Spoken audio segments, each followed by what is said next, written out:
ನಮಸ್ಕಾರ. ನಾನು ಮೊನ್ನೆ ಕಾಗಿನೆಲೆಯಲ್ಲಿ ಒಂದು ಸಮಸ್ಯೆ ಆಗಿದ್ರಿಂದ ಫೈನಾನ್ಸ್ನವರು ಒಂದು 8-10 ಜನ ಬಂದಿದ್ರು. ಪಾಪ ಅವ್ರಿಗೆ ಮನೆ ಮಾಲೀಕರಿಗೆ ಒಂದು ಸಮಸ್ಯೆ ಆಗಿತ್ತು, ಕಟ್ಟಕ್ಕಾಗಿದ್ದಿಲ್ಲ, ಒಂದು ತಿಂಗಳ ಕಾಲಾವಕಾಶ ಕೊಡಿ ಅಂತ ವಿಡಿಯೋ ಮಾಡಿದ್ದೆ. ಅದರಲ್ಲಿ ಭಾಳಷ್ಟು ಜನ ಫೈನಾನ್ಸ್ನವ್ರು ಏನಿದ್ರು, ಸರ್ ನಾವು ಹೆಂಗೆ ಬದುಕಬೇಕು, ನಮ್ದೊಂದು ಖರ್ಚ ಇರ್ತೈತಿ, ನೀವು ಇನ್ಸ್ಟಾಲ್ಮೆಂಟ್ ಕಟ್ಟಿಸೋದು ಬಿಟ್ಟು ಇದು ನಾನು ಅದರಲ್ಲಿ ಇನ್ಸ್ಟಾಲ್ಮೆಂಟ್ ಕಟ್ಸೋಕ್ಕೆ ಫೋರ್ಸ್ ಮಾಡಿದ್ದೀನಿ, ಆದ್ರೆ ಒಂದು ತಿಂಗಳ ಟೈಮ್ ಕೂಡ ಕೇಳಿದ್ದೀನಿ. ಇವತ್ತು ಒಂದು ಗಂಟೆ ಏನಾಗಿದೆ ಅಂದರೆ ಸ್ನೇಹಿತರೆ, ನಮ್ಮ ಒಂದು ಕಾಗಿನೆಲೆ ಮನೆಗೆ ಪಾಪ ಕೋರ್ಟಿಂದ ನೋಟಿಸ್ ಬಂದಿದ್ದಾರೆ. ಕೋರ್ಟ್ನವರೇ ಬಂದಿದ್ದಾರೆ.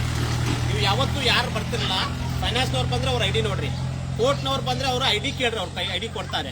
ಕೋರ್ಟಿಂದ ಬಂದರೆ ದಯವಿಟ್ಟು ಅದನ್ನು ಸೀರಿಯಸ್ ತೊಗೋಬೇಕು. ಆದಷ್ಟು ಬೇಗ ಅದನ್ನು ನೋಟಿಸ್ ತೊಗೊಂಡು ನೀವು ಯಾರು ವಕೀಲರು ಹಿಡಿದು ಆ ವಕೀಲರ ಜೊತೆ ನೀವೊಂದು ಕೇಸ್ ಹಾಕಿಸಿ ಜಡ್ಜ್ ಕೋರ್ಟಲ್ಲಿ ಒಂದು ಸ್ವಲ್ಪ ಅಮೌಂಟ್ ಕಟ್ಟೋದಿರುತ್ತೆ, ಸ್ವಲ್ಪ ಅಮೌಂಟ್ ಕಟ್ಟಿಸಿ ಜಡ್ಜ್ಗೆ ನೀವು ಟೈಮಕ್ಕೆ 1-2-3 ತಿಂಗಳ ಟೈಮರ್ ಕೇಳ್ಬೋದು.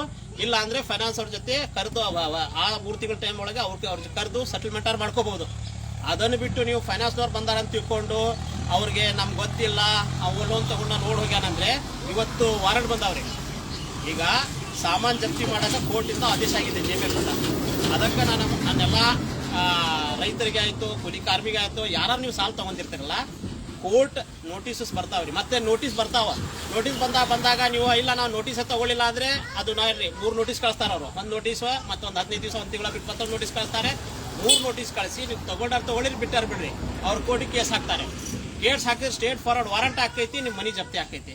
ಅದಕ್ಕೆ ಈಗ ಫೈನಾನ್ಸ್ನವ್ರ ಕಡೆಯಿಂದ ಸಾಲ ತಗೊಂಡ್ರೆ ಕೋರ್ಟಿಂದ ನೋಟಿಸ್ ಬಂದೈತಪ್ಪ, ಇಲ್ಲ ಫೈನಾನ್ಸ್ನವ್ರು ನೋಟಿಸ್ ಕಳಿಸ್ಯಾರಂದ್ರೆ ಅದು ಏನಾಗೈತಿ ಎಂತ ಅಂತ ನಿಮ್ಮ ವಕೀಲರು ಕೇಳ್ರಿ ಒಂದ್ಸಲ. ಮತ್ತೆ ಕೋರ್ಟಿಂದ ನೋಟಿಸ್ ಬಂದ್ರೆ ಇಮಿಡಿಯೇಟ್ ಯಾರು ವಕೀಲ್ ಹಿಡಿದು ಕೋರ್ಟ್ನಾಗ ನೀವು ಅಪೀಲ್ ಮಾಡಬೇಕು. ಇಲ್ಲ ಅಂದ್ರೆ ಮನಿ ಜಪ್ತಿ ಆಕೈತಿ, ಅವರು ಮುಲಾಜಿಲ್ದಾಗ ಪೊಲೀಸರು ಕರ್ಕೊಂಡ್ಬಂದು ಸೀಲ್ ಮಾಡಿ ಹೋಗ್ತಾರೆ. ಅದಕ್ಕೆ ಮೊನ್ನೆ ನಾನು 1 ತಿಂಗಳ ಟೈಮ್ ಕೇಳಿದ್ದೆ. ಅದೇ ರೀತಿ ಇದು ಅಲ್ಲ, ಕೋರ್ಟೇ ಬೇರೆ, ಫೈನಾನ್ಸೇ ಬೇರೆ. ಕೋರ್ಟಿನ ಆದೇಶ ಯಾರು ಉಲ್ಲಂಘನೆ ಮಾಡಕ್ ಸಾಧ್ಯನೇ ಇಲ್ಲ. ನೀವೇನಾರು ಇದೇ ರೀತಿ ಮಾಡ್ಕೊಂತ ಹೋದ್ರೆ ಒಂದು ಮನಿನೂ ಜಪ್ತಿ ಮಾಡ್ತಾರೆ, ಮತ್ತೆ ಕೋರ್ಟಿಂದ ನಿಮ್ಗೆ ಕಸ್ಟಡಿಗೆ ಕಳಿಸ್ತಾರೆ ನೀವು ಕೋಆಪರೇಟ್ ಮಾಡಲಿಲ್ಲ.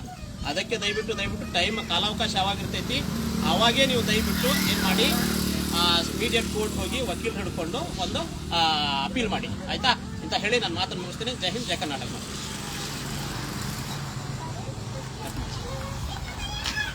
ಏನಾಗಿದೆ ಮೊನ್ನೆ ಫೈನಾನ್ಸ್ನವ್ರಿಗೆ ಇದಾಗಿದ್ದಕ್ಕೆ ಹಿಂಗೆ